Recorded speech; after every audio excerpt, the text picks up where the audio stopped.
Donc ici, maintenant, on va plus aborder la diversité donc, des vecteurs de communication, donc les différents types de moyens de communication.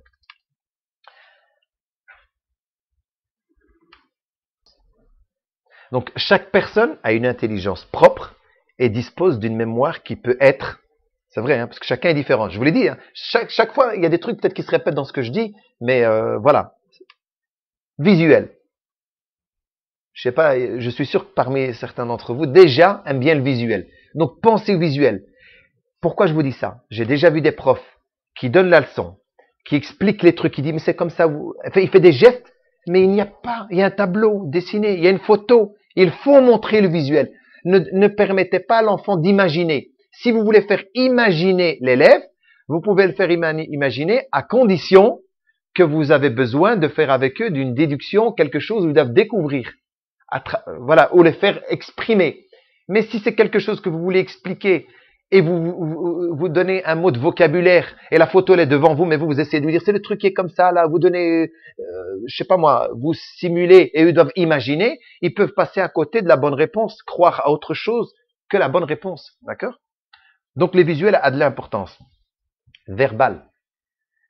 Le verbal, hein, le fait de parler, de s'exprimer. Si je parle doucement et que je monte de ton parce que j'attache de l'importance sur quelque chose de bien précis, donc je donnerai de l'importance. Si vous parlez toujours de la même manière, vous criez toujours de la même manière, c'est quand que vous allez avoir plus d'autorité puisque vous avez toujours la même tonation. Donc il faut réfléchir. Quand vous parlez verbalement, vous devez changer d'intonation par rapport à l'importance du message que vous allez transmettre. En plus, si je parle toujours de la même manière, doucement, comme ça, etc., pendant longtemps, à la fin, vous allez vous endormir. Parce que j'aurai un rythme qui est toujours lent. Ou alors, si je parle trop doucement, et vous avez déjà compris ce que je vais dire après, et moi je vais à mon aise, ça va vous énerver. D'accord? Donc il faut penser les deux. Et on ne connaît pas le public qu'on a devant vous. Pourquoi? Parce que je vous dis, chaque personne a une intelligence propre, une manière de raisonner, de comprendre vite ou pas. Donc, vous êtes encore seul maître de votre classe, puisque vous connaissez, vous, vos élèves, s'ils comprennent vite ou pas. Et donc, ne soyez pas trop lourd et ne soyez pas trop rapide. Il faut trouver le juste milieu par rapport à vos élèves. Et il faut changer d'intonation, de manière de parler. Voilà. Là, on parle que de verbal pour le moment. On parle pas de sa position dans la classe. Mais il faut changer d'intonation quand il faut dire quelque chose d'essentiel. Quand c'est quelque chose d'important, j'insiste et je me lève ou je dis attention. Attention, ceci c'est très important. Voilà, vous comprenez? Donc là, je change d'intonation. Donc le verbal a une importance. Des fois, vous le faites peut-être sans vous rendre compte, mais si vous y attachez de l'importance et vous réfléchissez par rapport à ça, vous allez donner un meilleur cours qui sera plus structuré. Comme je vous ai dit, l'enfant se rappellera des moments de pic de quand vous avez parlé plus fort, moins fort, etc. Comme dans le tableau, je vous ai dit, un tableau doit être structuré. Je n'écris pas là où j'ai de la place. Je réfléchis mon tableau avant d'y écrire. D'accord? La planification, le fait de planifier, on planifie toujours par rapport à l'enfant pour mieux lui permettre de comprendre. Une planification permet justement de voir par quoi je dois commencer, par quoi je dois terminer, qu'est-ce que je dois faire. Est-ce que je fais un atelier? Est-ce que je fais une petite théorie puis je fais la partie pratique pour qu'ils comprennent? Ou bien je fais la pratique et puis j'essaie de ramener la théorie dedans. J'écris une phrase avec le phrase nominale ou peu importe. Et une fois que je l'ai écrite, après je l'ai fait réfléchir à la partie théorique. Il est où le verbe? Il est où le sujet? La préposition? Voilà. En fait, le fait de planifier, c'est structurer son cours de telle façon que l'enfant puisse mieux comprendre. Et attention, quand je dis ça, ça dépend de vos enfants. Hein. Les petits maternels, peut-être eux, ils aiment bien les histoires, on parle plus. Les autres, il faut peut-être d'abord leur faire écrire ou visuel, etc. Mais il faut planifier. Schématique, là, on revient un peu comme dans le tableau. Je n'écris pas n'importe où. Je mets vraiment des colonnes bien structurées. Enfin, des colonnes.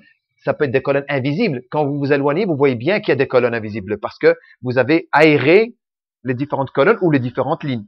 Donc, il faut que ça soit schématique. Numérique. Nous allons aborder 3 points.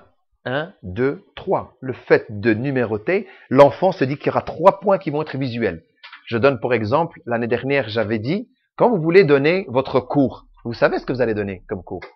Et tu te rappelles, tu avais mis ça en place. Tu prends un tableau sur le côté, le planifié et le numérique peuvent se mettre ensemble. Je marque, voici les différents points qu'on va voir sur ces 4 heures de cours. Et tu mets les points. Récré, pause, elle est là. Ainsi de suite. Éducation islamique, ainsi de suite. Coran. Je barre au fur et à mesure que ça fait. Et les enfants, ils voient qu'il y a...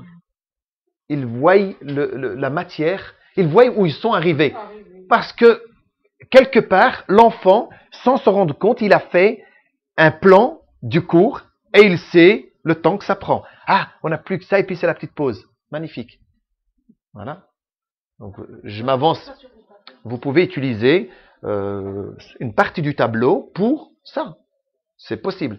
Maintenant, bien sûr, de quelle manière vous allez le marquer si vous écrivez toujours la même chose, la récré ou des choses comme ça, bon, les petits qui ne savent pas encore lire, l'écrire tout en arabe, et puis eux, ils voient les points, mais écrire bien, pas écrire pour un adulte. Quand vous écrivez au tableau, écrivez pour l'enfant qui est devant vous. Si c'est des adultes, on peut écrire une écriture un peu plus fluide, c'est pas grave, mais quand on écrit pour des enfants, il faut une belle écriture. Il faut que ça soit clair. Pourquoi? Parce qu'ils vont faire la photo. La photo du mot que vous avez écrit qu'ils ne connaissent pas, mais s'ils voient dimanche la date, par exemple, rien que la date, dimanche, à la langue, ils savent comment ça s'écrit dimanche, parce qu'ils le voient toujours. D'accord? Donc c'est la même chose. Spatial. Alors, qu'est-ce qu'on entend par spatial? Il y en a qui se rappellent peut-être un petit peu l'année dernière. Spatial, on pourrait imaginer, c'est le fait d'expliquer et de l'enfant imaginer, mais ça peut être le spatial, l'espace qu'on utilise en classe. Et si je travaille avec l'élève, je dis ouvrir la fenêtre et moi je me déplace et j'ouvre la fenêtre dans mon espace qui est ici, ça, c'est quelque chose de spatial. L'enfant se rappelle de ce que j'ai fait dans mon environnement, dans mon espace. Comprenez? L'enfant, vous lui dites en arabe pour s'asseoir et vous faites le geste, vous utilisez la chaise, vous déplacez la chaise, déplacez la table, allez ouvrir la porte par exemple. Tout ça, c'est là-dedans. Eh bien, il y a des enfants qui se rappellent parce que vous avez travaillé comme ça. Parce que vous avez été actifs. Les enfants ont été actifs. Ils ont utilisé leur espace pour faire quelque chose. Quand tu racontes l'histoire, tes tables sont comment? Tac, tac, tac, tac, comme ça. Et toi, tu mets toutes des chaises autour ici. Et toi, tu es en train de raconter l'histoire. J'ai presque envie de dire, c'est parce qu'on est un peu étroit ici. Normalement, les tables seraient plus loin. C'est un arc de cercle là. Ou alors, on prend un tapis. Hop, qu'on met là dans le coin. Tu mets par terre et on s'assied tous autour. Ça, on utilise la partie spatiale et qui va permettre à l'enfant de s'épanouir et de se souvenir. Ah, j'aime bien quand elle nous raconte tout ça, les petites histoires, on a un petit tapis, on est installé à terre. Voilà. Comprenez? Donc, c'est cette partie-là. 3 petits points parce qu'en fait, en réalité, après, chacun a de l'imagination. Il ne faut pas rester fermé avec ce qu'on donne comme modèle qu'il y a là. Ça, c'est de manière générale, c'est les grands points qui sont essentiel. Mais à côté de ça, il y a pas mal d'autres petites choses qu'on peut venir enrichir pour permettre à l'enfant de s'épanouir et de se retrouver dans une manière de communiquer qui est vraiment variée. Voilà.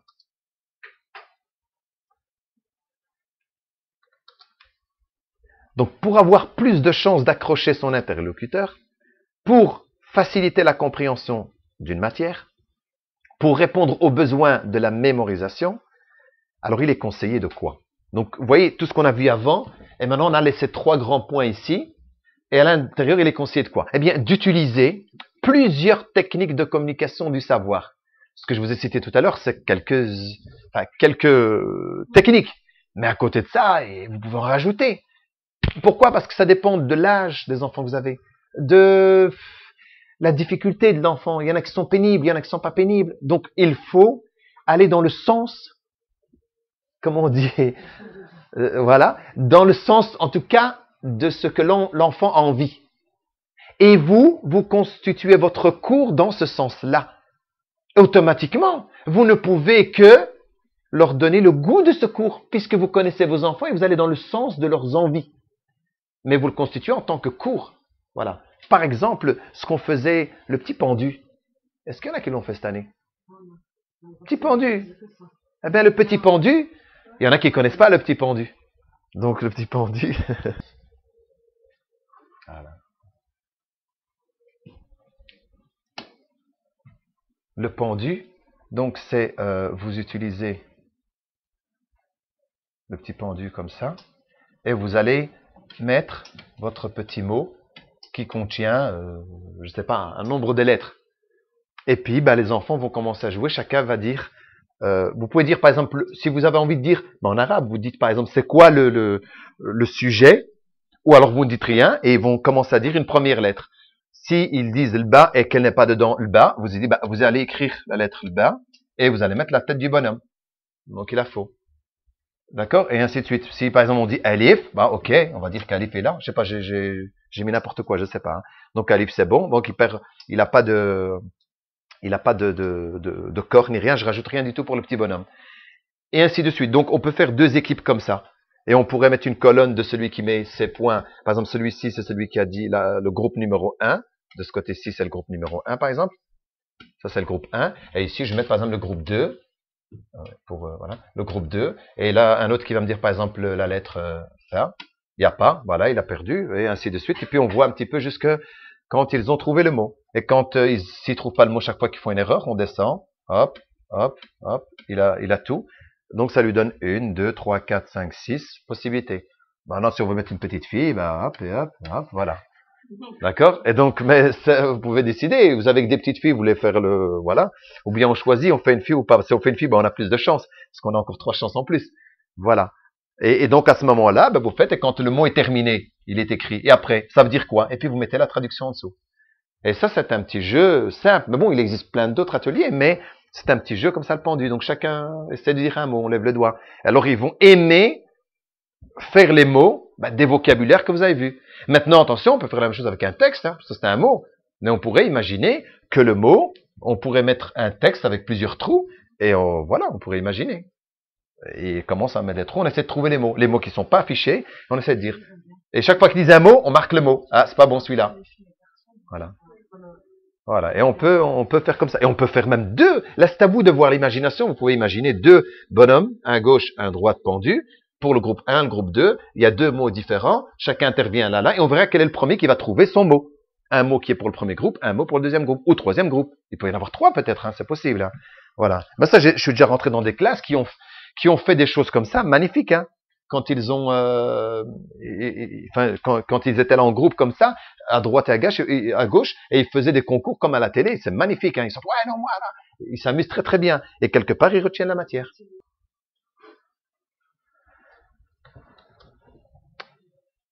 Donc, d'utiliser plusieurs techniques de communication, comme je viens de vous expliquer maintenant, et d'associer donc un apprentissage verbal et visuel.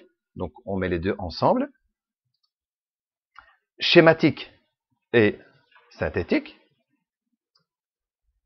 En toute autre, ou toute autre formule recourant donc à différents véhicules de communication. Voilà pourquoi là, on laisse la porte ouverte. Il ne faut pas rester fermé. Hein.